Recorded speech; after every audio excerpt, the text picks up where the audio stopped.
កូនខ្មែរយើងមានកូនផ្ដាំតកូនតចៅហ្មងកុំទុកចិត្តពួកពូជថៃនឹងគឺចង់បានរបស់ផកគេសាហាវមានកូនខ្ញុំប្រាប់កូនខ្ញុំហ្មងប្រាប់ហ្មងថាពូជថៃគឺពូជសៀមនឹងគឺពូជចៅពូជលួចទឹកដីមែនអត់កូន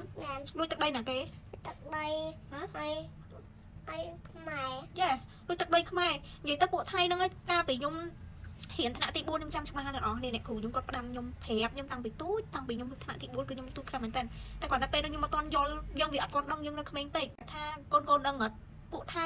គេអត់ដែលប្រកបកូនគេឲ្យស្រឡាញ់ជនជាតិខ្មែរយើងឯងនិយាយទៅគឺវាប្រាប់កូនវាឲ្យតាំងពីនៅក្នុងពោះហ្មងថាឲ្យស្អប់ជនជាតិខ្មែរយើងហ្មងគឺវាប្រាប់កូនវាថាខ្មែរយើងជាអ្នកលួចទឹកដីវាទាំងដែលទឹកដីដែលវារស់នៅនឹងរងថ្ងៃហ្នឹងគឺជាទឹកដីខ្មែរទាំងអស់ហ្មងអូខ្ញុំសូមសរសើរហ្មងពួកនេះគឺចង់បានរបស់គេសាហាវសំខាន់ឥឡូវគឺវាបាញ់ចំប្រាសាទព្រះវិហារទៀតអ្នកនរគ្នាគឺខ្ញុំនិយាយមែនខ្ញុំផងនេះខ្ញុំអត់ខ្លាចដល់ពួកថៃមក report account ខ្ញុំអីខ្ញុំអត់ខ្លាចហ្មងដោយសារអី account ខ្ញុំខូចខ្ញុំលេងបានថ្មីទៀតខ្ញុំធ្វើថ្មីទៀតតែអីដែលខ្ញុំត្រូវនិយាយបានខ្ញុំ shout out បានខ្ញុំនឹងនិយាយទៅកាន់ឲ្យអ្នកទាំងអស់គ្នាលឺឲ្យអ្នកទាំងអស់គ្នាដឹងហ្មងអត់មានអីធ្វើខ្លាចទេអ្នកនរគ្នាប៉ាខ្ញុំគាត់ជាទាហានគាត់ធ្វើសង្គ្រាមនៅគាត់ទៅធ្វើសង្គ្រាមគាត់មិនខ្លាចហេតុអីយើងនៅតែផ្ទះគាត់តែយើងនិយាយអីលើកទឹកចិត្តនិយាយអីដែលជួយសង្គមបានហេតុអីក៏យើងខ្លាចយើងអត់មានអីត្រូវខ្លាចទេអីដែលត្រូវនិយាយជួយនិយាយគ្នាម្នាក់មួយម៉ាត់មួយកទៅវាមិនអីទេចាំតគេចូលអាកដល់ទឹកដីចាំនិយាយឬក៏មិននិយាយទៅអីអ្នកដែលមានអីដែលគេស្គាល់យើងច្រើននឹងជួយផុសជួយអីទៅវាមិនអីទេ